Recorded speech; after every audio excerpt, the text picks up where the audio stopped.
Today, we are diving deep into the formulas and functions that Excel pros use to combine text like a boss. Whether you are a student, a working professional, or someone learning Excel to boost your career, these techniques will take you a long way. And don't worry if you are brand new to this.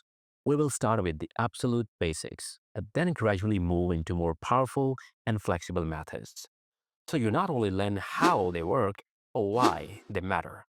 By the end of this video, working with these formulas will feel like second nature. Ready to level up your Excel game? Let's start with the simplest and level up as we go. Imagine you are organizing an event and you have got a guest list. But instead of full names, all you have is two separate columns, first names and last name. And now you are asked to print name badges. Each one needs the full name. So let's start with the simplest way to join text in Excel, the ampersand operator, written like this. So here's how it works. When you type an equal sign, you are telling Excel, hey, I'm about to enter a formula. Now click on the first name cell and type ampersand, then click the second name cell. Hit enter, boom. The text from both cells is joined together. But did you notice that something looks off? Yeah, there is no space between the names. Let's fix that. Type equals, click on the first name, add ampersand, then type a space inside double quotes. Add another ampersand, now click on the second name, press enter. That's much better. Here's a quick tip. Anything you manually add, like words, symbols, or even space, has to go inside the double quotes. Only numbers don't need quotes. Alright, next up, let's look at a more structured way to join text, the concatenate function. It's a bit more formal than using ampersands and perfect when you're working with more cells. So let's try it out. Start by typing equals, then concatenate. Now, here is a handy trick. As you type, Excel shows suggestions. You don't have to write the full name. Just type until concatenate appears, then hit the tab key. It fills in for you. Now, first click on the first name cell, then type a comma. Now add a space. But remember, text like spaces or punctuation must go inside double quotes. Then type another comma and click on the last name cell. Finally, close the brackets and press enter. There you go. Now you must be asking, how is this better than the ampersand? Well, if you are only combining two cells, it's not a big deal. But imagine you have got 5 or even 10 cells to join. Typing ampersand over and over gets really messy. Concatenate keeps things tidy. It's easier to read, especially when you are working with longer formulas. But it's not perfect. Let me show you what I mean by that. Type equals concatenate, then select the range, hit enter. Didn't work. That's one big limitation. Concatenate doesn't support ranges. You have to list each cell one by one, and honestly, that gets frustrating really fast. That's why concatenate is kind of outdated now. There is a newer, more flexible version, and that's what we are covering next. Alright, meet concat. It's the modern upgrade to the old concatenate function. Let's give it a try. Type equals concat.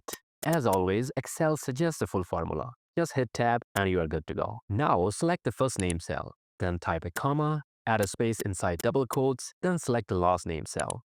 Press enter. Looks familiar, right? Same result as before. But here is where concat really shines. Let's say you have full street address, but it's split into 3 columns: house number, street name, and city. You want to combine them all into one line. With the old function, you would have to select each cell separately.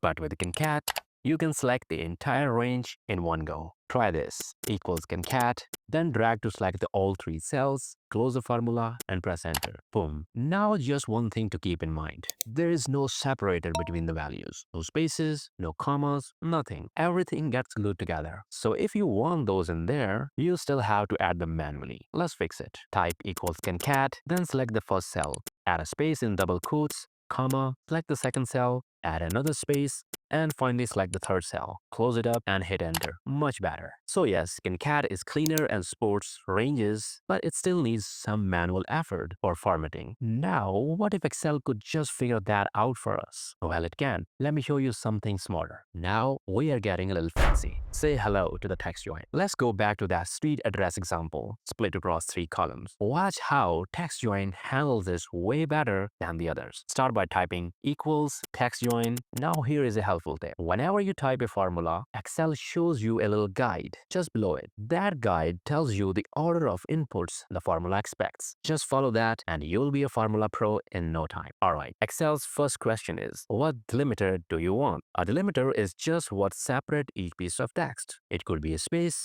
a comma, a dash, whatever you want between the values. For our example, we will go with a space. So take a space in double quotes, then a comma. Next, Excel asks, should we ignore empty cells? Let's keep it clean. So type true, then another comma. Now for the best part. Instead of clicking each cell one by one, just select the entire range where the address lives. Close the formula and boom, perfectly joined even if some cells are empty. See the difference? TextJoin is your go-to when things get a little complex. It's clean, smart, and super efficient. But let's say you're not in the mood to write formulas at all. Well, Excel has more tricks up its sleeve. Let's look at something completely different.